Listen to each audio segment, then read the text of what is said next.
இடைவிடாமல் ஜெபிக்கிறது என்பது எப்பவுமே முழங்கால நிற்கிறது இல்ல. போக்கிலும் வருகையிலும் வேலை செய்யும் போதும் பல காரியங்களில் நீங்க என்ன செய்யலாம்? ஜெப தியானத்தோடு காணப்படலாம். யோபுவின் சரித்திரத்தில் அழகா சொல்லப்பட்டு யோபு 15:4 அங்கே ஜெப தியானம் என்ற ஒரு வார்த்தை அங்க சொல்லப்பட்டிருக்கிறது. நீர் பயபக்தியை வீணென்று சொல்லி தேவனுக்கு முன்பாக ஜெப தியானத்தை குறைய பண்ணுகிறீர். பாருங்க, ஜெப தியானம், அதாவது உங்க தியானம், உங்க சிந்தை, உங்க நினைவுகள், உங்க எண்ணங்கள் எப்படி இருக்குன்னா அவரையே எண்ணக்கூடியதா இருக்கும், அவரையே சிந்திக்கக்கூடியதா இருக்கும், அவரையே ஸ்தோத்திரிக்கக்கூடியதா இருக்கு. அது என்ன ஜெப தியானம்? உங்களுக்கு புரியறபடி பார்த்தா, உங்களுக்கு ஆசையா நீங்க பெற்றெடுத்ததான சின்ன குழந்தை கொடிய வியாதியில இருக்கு. நீங்க கண்டிப்பா எங்க போய் ஆகணும்? கடைக்கு போய் தான் ஆகணும். சாதனை வாங்க போகும்போது கூட உங்க சிந்தனை எங்க இருக்கும்? என் புள்ள என் புள்ள என் புள்ள என் புள்ளன்னு இருக்கு. சரி, வீட்டுக்கு தான் உங்களை பார்க்க, இந்த பிள்ளையும் பார்க்க உறவினர்கள் வர்றாங்க, மணிக்கூர் கணக்கில் உங்கள்கிட்ட பேசினா கூட உங்க மனசு எங்க தான் இருக்கும்? என் புள்ள என் புள்ள என் புள்ளன்னு. சுருக்கமா சொன்னாதான் அந்த இருதயத்தின் நினைவுகள், அந்த இருதயத்தின் யோசனைகள், உங்களுடைய சிந்தனைகள்,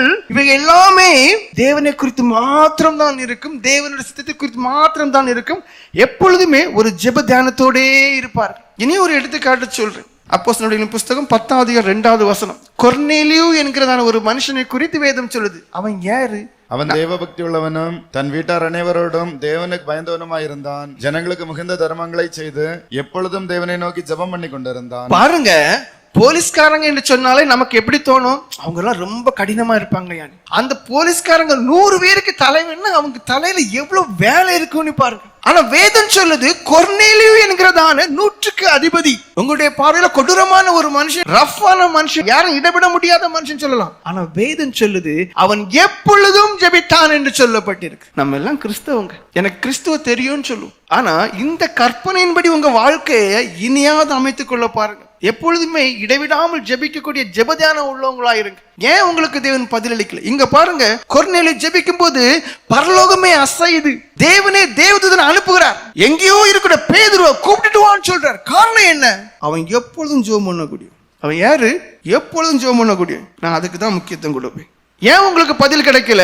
வலிக்கும் போது மட்டும் ஐயோ ஆண்டவரேன்னு சொல்றது, சந்தோஷமா இருக்கும் போது தேட தெரியாது. இங்க பாருங்க, எங்கேயோ இருக்கிற பேதுரு அப்போஸ்தலரை தேவன் இந்த ஒரு மனுஷனுக்காக, இந்த மனுஷனுடைய குடும்பத்துக்காக அழைக்க சொல்றார். காரணம் என்ன? எப்பொழுதும் ஜெபம் பண்ணக்கூடிய.